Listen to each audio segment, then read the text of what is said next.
Hello everyone, welcome to विश्वास classes. NABARD DA 2026 mains का descriptive answer writing का fifth video है। इस वीडियो में हम 5 क्वेश्चंस देखेंगे साइबर सिक्योरिटी और फ्रॉड से रिलेटेड। ठीक है, सेम इस अप्रोच रहेगी हम लोगों की। सबसे पहले हम लोग क्वेश्चंस देखते हैं, फिर उनको स्टेप बाय स्टेप एल्गोरिदम समझते हैं कि कैसे लिखना है। उसके बाद हम लोग आंसर्स देखेंगे। 5 क्वेश्चंस जो हम डिस्कस करेंगे। पहला, rising cyber fraud in India, challenges and solutions. दूसरा, cyber security in digital banking, a growing concern.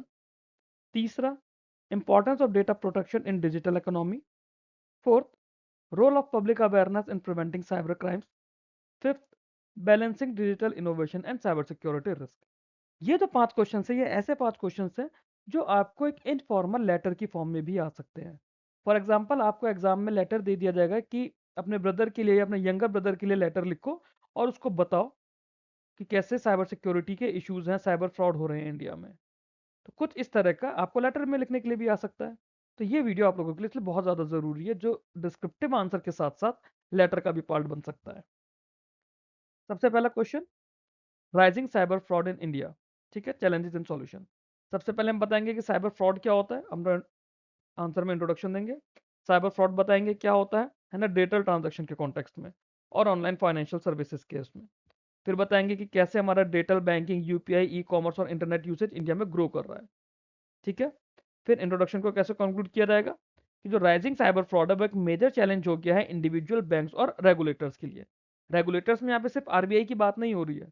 Cyber fraud ये एलडाई के लिए भी इशू है, सेबी के लिए भी इशू है, पीएफआरडीए के लिए भी इशू है। फिर nature and types of cyber frauds बताएंगे यहाँ पे, क्योंकि यहाँ पे इंट्रोडक्शन में ही ये है ना कि चैलेंजेस और सॉल्यूशन। तो अगर हम जब बता पाएंगे कि किस तरह के फ्रॉड है, तभी हम उन्हें सॉल्यूशन या उनके की चैलेंजेस बता पाएंगे। तो अब कौन-कौन से होते हैं? फ़िशिंग है, ओटीपी स्कैम्स है, आइडेंटिटी थेफ्ट है या फिर फेक लोन ऐप्स है। तो इस तरह की चीज़ आपको एक इनफॉर्मल लेटर में भी लिखने के लिए आ सकती है। मैं कोशिश करूँगा कि 5 से 10 ऐसे फॉर्मल और इनफॉर्मल लेटर्स आप लोगों को प्रोवाइड कर पाऊँ। मेबी वीडियो में नहीं कर पाया, तो फिर मैं खाली इसके एक पीडीएफ बना के ग्रुप में शेयर कर दूँगा। We will explain how fraudsters exploit digital platform, social engineering techniques and weak security practices. फिर मेंशन किया जाएगा कि वैरायटी और सोफिस्टिकेशन ऑफ साइबर फ्रॉड्स इतनी ज़्यादा हो गई है क्योंकि टेक्नोलॉजिकल एडवांसमेंट भी होता जा रहा है। तो ये हमारे जब टाइप्स और नेचर हमने बताया, अब हम की चैलेंजेस बताएंगे कि हम कंट्रोल क्यों नहीं कर पा रहे हैं। ठीक है, सबसे पहला issue, low digital literacy and lack of awareness among users. RBI की तरफ से कैंपेन चल रही है, बैंक्स मैसेज करते रहते हैं कि पिन शेयर नहीं करना, ओटीपी शेयर नहीं करना। उसके बाद भी लोग वो कर देते हैं। क्यों? क्योंकि डिजिटल लिटरेसी का लेवल लो है हमारे पास। फिर इंस्टीट्यूशनल चैलेंजेस बताएंगे कि जैसे साइबर सिक्योरिटी का वीक इंफ्रास्ट्रक्चर है या फिर डिलेड रिपोर्टिंग होती है फ्रॉड्स की। फिर बताएंगे कि इन्वेस्टिगेशन डिफिकल्टीज क्या क्या है, क्योंकि कई बार क्रॉस बॉर्डर क्राइम्स आ जाते हैं, ज्यूरिडिक्शनल इश्यूज हो जाते हैं, जिस वजह से इन्वेस्टिगेशन भी मुश्किल हो जाता है। नेक्स्ट हम बताएंगे इंस्टीट्यूशनल और टेक्नोलॉजिकल मेजर्स क्या है, क्योंकि चैलेंजेस के साथ हमें मेजर्स भी बताने हैं कि रोल ऑफ गवर्नमेंट लॉज क्या है, रेगुलेटरी फ्रेमवर्क क्या है, साइबर क्राइम रिपोर्टिंग मैकेनिज्म क्या है। फिर रोल ऑफ बैंक्स और फाइनेंशियल इंस्टीट्यूशन बताएंगे कि कैसे साइबर सिक्योरिटी सिस्टम को स्ट्रेंथन किया जा सकता है। And we will highlight the use of modern tech, जैसे एआई बेस्ड फ्रॉड डिटेक्शन है, एनक्रिप्शन है, मल्टी फैक्टर ऑथेंटिकेशन है। जैसे पासवर्ड्स भी आपके 2 फैक्टर ऑथेंटिकेशन वाले आने लग गए हैं। नेट बैंकिंग में भी आप लॉगिन करेंगे तो पहले पासवर्ड डालेंगे, फिर आपके फ़ोन पे ओटीपी आएगा। तो 2 फैक्टर ऑथेंटिकेशन आने लग गया। फिर वे फॉरवर्ड और सॉल्यूशन इसका देंगे कि डिजिटल लिटरेसी हमें इंप्रूव करनी है, यूजर्स के अमंग में अवेयरनेस लेकर आनी है, साइबर सिक्योरिटी इंफ्रास्ट्रक्चर को स्ट्रेंथन करना है, एजेंसीज के बीच में कोऑर्डिनेशन अच्छा होना चाहिए। And we will stress the importance of strict enforcement, technological upgrades and continuous monitoring to reduce cyber fraud. ठीक है, नेक्स्ट क्वेश्चन देखते हैं। Cyber security in digital banking, a growing concern. बहुत इंपॉर्टेंट सवाल है। तो इसमें सबसे पहले हम बताएंगे कि डिजिटल बैंकिंग क्या होती है, कैसे इंडिया में एक्सपेंड हुई है with mobile banking, internet banking and digital payment platform. फिर वी विल मेंशन कि डिजिटल बैंकिंग जो है इससे कन्वीनियंस हो गई है, एफिशिएंसी बढ़ गई है, फाइनेंशियल इंक्लूजन को भी इसने बहुत अच्छे से सपोर्ट किया है। और उसके बाद बताया जाएगा कि जो रैपिड ग्रोथ है डिजिटल बैंकिंग की, उसने साइबर सिक्योरिटी रिस्क को भी इंक्रीज कर दिया है। इस लाइन के साथ में हमारा इंट्रोडक्शन पूरा हो जाएगा। अब यहाँ से हम साइबर सिक्योरिटी के बारे में बात करेंगे कि डिजिटल बैंकिंग जब हो रही है तो उसमें सेंसिटिव फाइनेंशियल और पर्सनल डेटा कस्टमर का इन्वॉल्व होता है। ठीक है। अगर स्ट्रांग साइबर सिक्योरिटी हमारे पास होगी तो बैंकिंग सिस्टम को हम प्रोटेक्ट कर पाएंगे। बैंकिंग सिस्टम के साथ से हमारा मतलब है कि कस्टमर अकाउंट्स को, ट्रांजैक्शन डेटा को, ये सब कुछ प्रोटेक्ट किया जा पाएगा। इसकी प्रोटेक्शन के लिए strong cyber security is essential. Then we will indicate जो साइबर सिक्योरिटी है, it helps maintain trust and stability in the financial system. ये हमने इंपॉर्टेंस बताई है साइबर सिक्योरिटी की। ठीक है। फिर की साइबर सिक्योरिटी थ्रेट्स बताए जाएंगे डिजिटल बैंकिंग के अंदर क्या है। जैसे फिशिंग हो गया, मालवेयर हो गया, आइडेंटिटी थेफ्ट, जो हमने पिछले आंसर में देखा था वही सब चीजें। फिर बताया जाएगा कि कैसे साइबर क्रिमिनल जो होते हैं वो वीक पासवर्ड को एक्सप्लॉइट करते हैं, अनसिक्योर्ड नेटवर्क्स पे जाते हैं, क्यों, और लैक ऑफ यूजर अवेयरनेस कैसे उन्हें सपोर्ट करती है। साइबर क्रिमिनल्स को सपोर्ट करती है, यूजर्स को नहीं, साइबर क्रिमिनल्स को। Then we will highlight that increasing digital transaction provide more opportunities for cyber attack. फिर बैंक और रेगुलेटर्स ने इसके लिए क्या मेजर्स लिए हैं, है ना, वो बताया जाएगा कि बैंक्स का रोल होता है कि सिक्योरिटी मेजर्स लेने, जैसे मल्टी फैक्टर ऑथेंटिकेशन हो गया, एनक्रिप्शन हो गया, फ्रॉड डिटेक्शन सिस्टम हो गया। रेगुलेटरी अथॉरिटीज भी साइबर सिक्योरिटी की गाइडलाइंस इशू करती हैं, डिजिटल सिक्योरिटी फ्रेमवर्क लेकर आते हैं। फिर साइबर मॉनिटरिंग सिस्टम है, सिक्योरिटी ऑडिट्स भी किए जाते हैं। यहाँ पे आप एक नाम डाल सकते हैं, CERTIN, सर्ट इन, है ना, जो कंप्यूटर इमरजेंसी रिस्पॉन्स टीम है इंडिया की, वो आप यहाँ मेंशन कर सकते हैं। रेदर देन कि सिर्फ बैंक और रेगुलेटर के अलावा गवर्नमेंट का भी आप इसमें डाल सकते हैं ना, क्योंकि आपको हेडिंग तो नहीं डालनी है। आप ये भी एक पॉइंट डाल सकते हैं कि गवर्नमेंट ने कैसे सर्टिन बनाया है जो कॉन्टिन्यूसली मॉनिटर करती है। देन इसका वे फॉरवर्ड देखा जाएगा। We will emphasise the need for continuous technological upgrades and strong cyber security infrastructure. We will highlight the importance of customer awareness and digital literacy regarding safe banking practices. ये तो बहुत ज़्यादा ज़रूरी हो जाता है। और लास्ट में कंक्लूड कर देंगे that coordinated efforts by bank, regulator and users are essential for secure digital banking। ठीक है, काफी अच्छे से आंसर हो जाएगा हमारा। अगला सवाल देखते हैं। Importance of data protection in digital economy. ये क्यों इंपॉर्टेंट है, सवाल क्यों इंपॉर्टेंट है, क्योंकि डीपीडीपी एक्ट आया हुआ है ना, डेटा प्रोटेक्शन एक्ट जो है इंडिया में चल रहा है, इसलिए। इंट्रोडक्शन कैसा रहेगा, मीनिंग ऑफ डिजिटल इकोनॉमी बताएंगे और increasing use of data in digital transaction बताएंगे। ठीक है। फिर बताया जाएगा कि कैसे डेटा एक वैल्यूएबल इकोनॉमिक रिसोर्स है मॉडर्न डिजिटल वर्ल्ड के अंदर। And we will mention that protecting personal and financial data has become essential in the digital economy। ठीक है। फिर रोल ऑफ डेटा बताया जाएगा डिजिटल इकोनॉमी में, कि जो डिजिटल प्लेटफॉर्म्स हैं, ई कॉमर्स है, फिनटेक है, सोशल मीडिया है, वो यूजर डेटा पे बहुत ज़्यादा रिलाई करते हैं, उनका बिजनेस ही उसी से चल रहा है ना। अब डेटा का बिजनेस यूज कैसे होता है, डिसीजन मेकिंग के लिए, टारगेटेड सर्विसेज के लिए, इंप्रूविंग एफिशिएंसी के लिए, ये बताया जाएगा। And then we will indicate that data has become key driver for innovation, growth and competitiveness. ठीक है। ये इंपॉर्टेंट चीजें हैं जो डेटा का रोल बता रही हैं। आगे, then we will talk about the risk associated with data misuse. ठीक है। जैसे डेटा ब्रीचेज हुई, आइडेंटिटी थेफ्ट हुई, अनऑथराइज डेटा शेयरिंग हुई, साइबर फ्रॉड हुआ, इससे फाइनेंशियल लॉस होता है बहुत ज्यादा, है ना। फिर जो मिसयूज है पर्सनल डेटा का, वो फाइनेंशियल लॉस भी हो जाएगा और आपकी प्राइवेसी वायलेशंस भी हो जाएंगे। अगर वीक डेटा प्रोटेक्शन है तो उससे पब्लिक ट्रस्ट जो है डिजिटल प्लेटफॉर्म का, वो कम हो जाएगा। आज हमारा यूपीआई पेमेंट पे हम लोग क्यों ट्रस्ट करते हैं, क्योंकि डेटा प्रोटेक्शन स्ट्रांग है हमारा काफ़ी, इसीलिए हम लोग यूपीआई पे या नेट बैंकिंग पे ट्रस्ट करते हैं। जो लोग ट्रस्ट नहीं कर पाते वो लोग आज भी कैश ट्रांजैक्शन प्रेफर करते हैं। फिर हम लोग इसमें इंस्टीट्यूशनल और रेगुलेटरी मेजर्स बताएंगे, पीछे भी हम लोगों ने बताई है। यहाँ पे डेटा प्रोटेक्शन लॉस के बारे में, फ्रेमवर्क के बारे में हम बता सकते हैं। जैसे आरबीआई की एक गाइडलाइन है कि पेमेंट सिस्टम डेटा इंडिया में ही स्टोर होगा, तो ये एक तरह का हमारा रेगुलेटरी मेजर है। We'll explain that organization must adopt strong cyber security practices and data protection policies। Regulatory oversight ensure करती है accountability in handling personal data. फिर उसके बाद हम इसका वे फॉरवर्ड देंगे। वे फॉरवर्ड क्या है, स्ट्रॉन्ग डेटा प्रोटेक्शन फ्रेमवर्क हमें चाहिए, टेक्नोलॉजिकल सेफगार्ड्स हमें चाहिए, है ना, ट्रांसपेरेंसी और रेस्पॉन्सिबल डेटा यूसेज होना चाहिए कंपनीज के थ्रू, उसकी इंपॉर्टेंस हम यहाँ पे हाईलाइट कर देंगे। और कंक्लूड करेंगे by stating that effective data protection is essential for sustainable growth of the digital economy. Clear. अगले सवाल पर चलते हैं। नेक्स्ट क्वेश्चन देखते हैं, role of public awareness in preventing cyber crimes. सबसे पहले हम बताएंगे साइबर क्राइम्स क्या होते हैं, ठीक है, और कैसे वो बढ़ते जा रहे हैं with the expansion in digital technologies. फिर हम लोग बताएंगे कि growing use of internet banking, digital banking and online services कैसे ज़्यादा होता जा रहा है ना। बाद में लास्ट में कंक्लूड करेंगे इंट्रोडक्शन को कि जो पब्लिक अवेयरनेस है वो क्रूशियल रोल प्ले करती है इन प्रिवेंटिंग साइबर क्राइम। अब क्यों करती है? क्योंकि हमने पीछे भी बात की थी कि अगर डिजिटल अवेयरनेस है, फाइनेंशियल लिटरेसी है, लोगों को पता है कि उन्हें ओटीपी शेयर नहीं करने, फ्री में कहीं पे पैसा नहीं मिल रहा, कोई उन लोगों ने फालतू का रिवॉर्ड नहीं जीता है, तो इस तरह के स्कैम नहीं हो पाएंगे।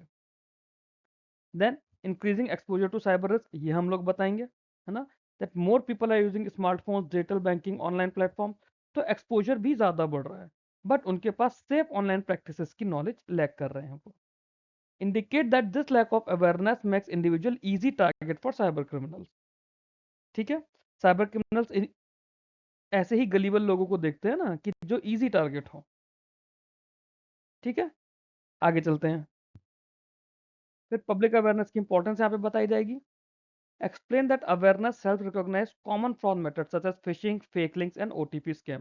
तो जो कॉमन मेथड है एटलीस्ट वो तो कम हो जाएंगे अगर अवेयरनेस होगी, है ना। अच्छा, दूसरा, जो यूजर्स इन्फॉर्म्ड होते हैं, अगर फाइनेंशियली लिटरेट है, तो उन्हें पता है कि उन्हें पर्सनल इन्फॉर्मेशन या फाइनेंशियल इन्फॉर्मेशन जब ऑनलाइन अगर शेयर भी कर रहे हैं तो कैसे शेयर कर रहे हैं, वो ज़्यादा कॉन्शियस रहते हैं। अगर अवेयरनेस होगी तो सक्सेस रेट जो है साइबर फ्रॉड्स का वो कम हो जाएगा। फिर इसके बाद गवर्नमेंट का और इंस्टीट्यूशन का क्या रोल होता है, जैसे अवेयरनेस कैंपेन्स होती हैं। फॉर एग्जांपल 12 मार्च 2026 को आरबीआई ने अवेयरनेस कैंपेन लॉन्च की है। ठीक है, digital payment awareness week launch किया है रिजर्व बैंक ऑफ इंडिया ने। आप लोग करंट अफेयर्स में इस चीज़ को पढ़ लेंगे जब मैं वीडियो दूंगा। बाकी मैं आप लोगों को आज इसी वीडियो में बता रहा हूँ कि 12 मार्च से एक हफ्ते का आरबीआई ने digital payment awareness week launch किया है। तो ये जो फर्स्ट पॉइंट है हमारा, इसके अंदर ये एक एग्जाम्पल भी आ जाएगा, साथ में एग्जाम्पल डाल सकते हैं। फिर जो साइबर क्राइम हेल्पलाइंस है, रिपोर्टिंग पोर्टल्स है, एजुकेशन प्रोग्राम्स है, उसके बारे में बताया जाएगा। And we will indicate that financial institutions also provide security guidelines to customer. For example बैंकों के मैसेज आते रहते हैं, आरबीआई की एक आरबीआई से नाम से एक आरबीआई के मैसेजेस आते हैं कि आपको अपने ओटीपी वगैरह शेयर नहीं करने। फिर इसका वे फॉरवर्ड क्या है कि कॉन्टिन्यूस डिजिटल लिटरेसी और साइबर सिक्योरिटी एजुकेशन की नीड है। We will highlight the importance of responsible digital behaviour among users. And we will conclude by stating that informed citizens are the first line of defense against cybercrime. ठीक है, next question देखते हैं। Balancing digital innovation and cyber security risk. तो सबसे पहले बताएंगे कि rapid growth of digital innovation, जैसे फिनटेक हो गया, डिजिटल पेमेंट्स हो गया, ऑनलाइन सर्विसेज हो गई। ठीक है, फिर डिजिटल टेक्नोलॉजीज ने कैसे इकोनॉमिक एक्टिविटीज को और सर्विस डिलीवरी को ट्रांसफॉर्म कर दिया है। इसके अंदर हम यूपीआई पेमेंट तो हर जगह हम डाल ही सकते हैं। And we will conclude that increased digital innovation also creates cyber security risk। तो ये तो है ही है ना, डिजिटल इनोवेशन के साथ साथ साइबर सिक्योरिटी रिस्क भी बढ़ रहे हैं। फिर हम डिजिटल इनोवेशन के बेनिफिट्स बताएंगे, क्योंकि हमें बैलेंसिंग करनी है तो प्रोस एंड कॉन्स दोनों हमें देने होंगे। कॉन में तो सबसे बड़ा यही है कि डिजिटल इनोवेशन के साथ साथ साइबर सिक्योरिटी रिस्क बढ़ रहे हैं, बट उसके चक्कर में हम डिजिटल इनोवेशन रोक तो नहीं देंगे। तो बताया जाएगा कि कैसे डिजिटल इनोवेशन ने एफिशिएंसी बढ़ाई, एक्सेसिबिलिटी बढ़ाई, फाइनेंशियल इंक्लूजन बढ़ाया। एग्जाम्पल देंगे digital banking, e commerce, online government services के। उसके बाद इंडिकेट करेंगे जो डिजिटल इनोवेशन है it contributes to economic growth and modernisation. ठीक है, आगे देखते हैं। फिर साइबर सिक्योरिटी रिस्क जो एसोसिएटेड है डिजिटल ग्रोथ से, उसके बारे में बताएंगे। वो क्या है, जैसे आप अगर सिस्टम पर हैं तो आपके पास क्या क्या रिस्क हैं। साइबर फ्रॉड तो है ही है, डेटा ब्रीचेज है, हैकिंग है, मालवेयर अटैक्स हैं, इस तरह के इश्यूज हैं। आप मतलब इस तरह के रिस्क हैं हमारे पास, ऐसे थ्रेट्स हैं। फिर we will explain that digital connectivity expands potential attack surface for cyber criminals. जितनी ज़्यादा डिजिटल कनेक्टिविटी बढ़ेगी उतना ज़्यादा उन्हें एक तरह से सरफेस एरिया बढ़ेगा साइबर क्रिमिनल्स के लिए। And mention that weak cyber security systems can lead to financial losses and privacy violation. ठीक है, फिर इसके बाद में इंस्टीट्यूशन और टेक्नोलॉजी का रोल क्या है, रोल ऑफ गवर्नमेंट क्या है, रेगुलेटर क्या है, कि एक cyber security framework and policies बनाना। जैसे सर्ट इनका पीछे हमने नाम लिया था, आरबीआई का साइबर सिक्योरिटी फ्रेमवर्क है। ये चीजें हम लोग बताएंगे। Then we will explain the importance of secure digital infrastructure and advance cyber security technologies. And we will indicate that organisation must adopt strong data protection and risk management practices. ठीक है, फिर उसके बाद इसका वे फॉरवर्ड आ जाएगा। We will emphasise the need to promote innovation while ensuring strong cyber security safeguards. We'll highlight the importance of collaboration between government, private sector, and users. And we'll conclude that balanced digital development is essential for secure and sustainable economy. Balance से यहाँ पर क्या मतलब है, balance से मतलब है कि डिजिटल इनोवेशन तो आपको करनी करनी है, साथ में इंस्टीट्यूशंस और टेक्नोलॉजी के लिए जो रोल हैं वो हमें देखने पड़ेंगे कि गवर्नमेंट भी अपने रोल्स निभाए, रेगुलेटर्स भी अपने रोल करें, साथ साथ जो यूजर्स है, जो एंड यूजर है, वो फाइनेंशियली लिटरेट हो, वो अवेयर हो अपनी चीज़ों के लिए कि उन्हें अपने ओटीपी शेयर नहीं करना, फ़ोन में कोई अनवांटेड ऐप इंस्टॉल नहीं करनी, इन सारी चीज़ों से वो अवेयर हो। ये हमारे 5 क्वेश्चन के स्टेप्स थे। आई होप आप लोगों को समझ आए होंगे। अब एक बार इनके आंसर्स देखते हैं। आंसर आपके पास स्क्रीन पे आएगा। आप लोगों से रिक्वेस्ट है कि आंसर को पॉज करें, रीड करें हर एक स्लाइड को। हर आंसर 2 स्लाइड पर 2 पार्ट्स में आएगा, 2 स्लाइड में। तो पहले आप पहली स्लाइड पॉज करेंगे, रीड करेंगे, फिर दूसरी स्लाइड पॉज करेंगे, उसे रीड करेंगे। पहले क्वेश्चन की पहली स्लाइड है। क्वेश्चन था हमारा rising cyber fraud in India challenges and solutions. उसके बारे में यहाँ दिया हुआ है। इसे पॉज करके एक बार रीड करिए आप लोग। ये आगे का आंसर है इसी क्वेश्चन के लिए, क्वेश्चन नंबर 1 का ही। इसके लिए भी ये रिक्वेस्ट है कि एक बार वीडियो को पॉज करके आंसर को रीड करिए। नेक्स्ट क्वेश्चन की तरफ मूव करते हैं। Cyber security in digital banking a growing concern. Answer दिया हुआ है, 2 पार्ट्स में आंसर आएगा। फर्स्ट पार्ट है इसका। वीडियो को पॉज करिए, आंसर को रीड करिए। आई होप आपने आंसर रीड करा होगा। नेक्स्ट स्लाइड पर चलते हैं।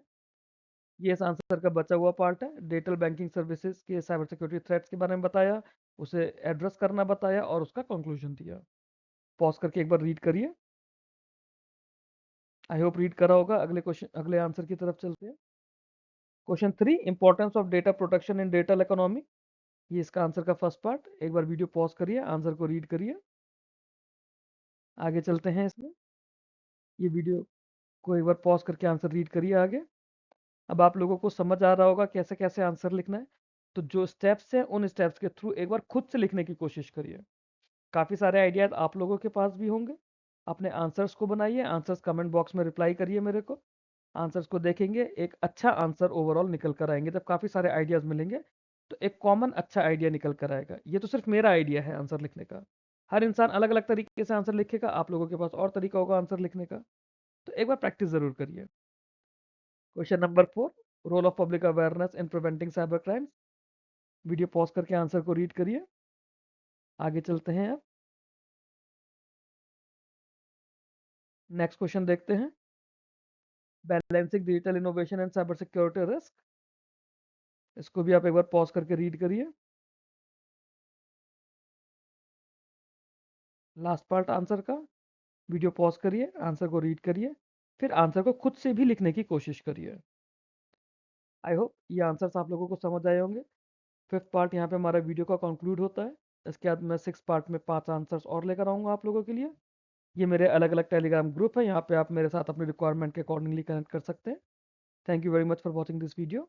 Keep learning, keep growing.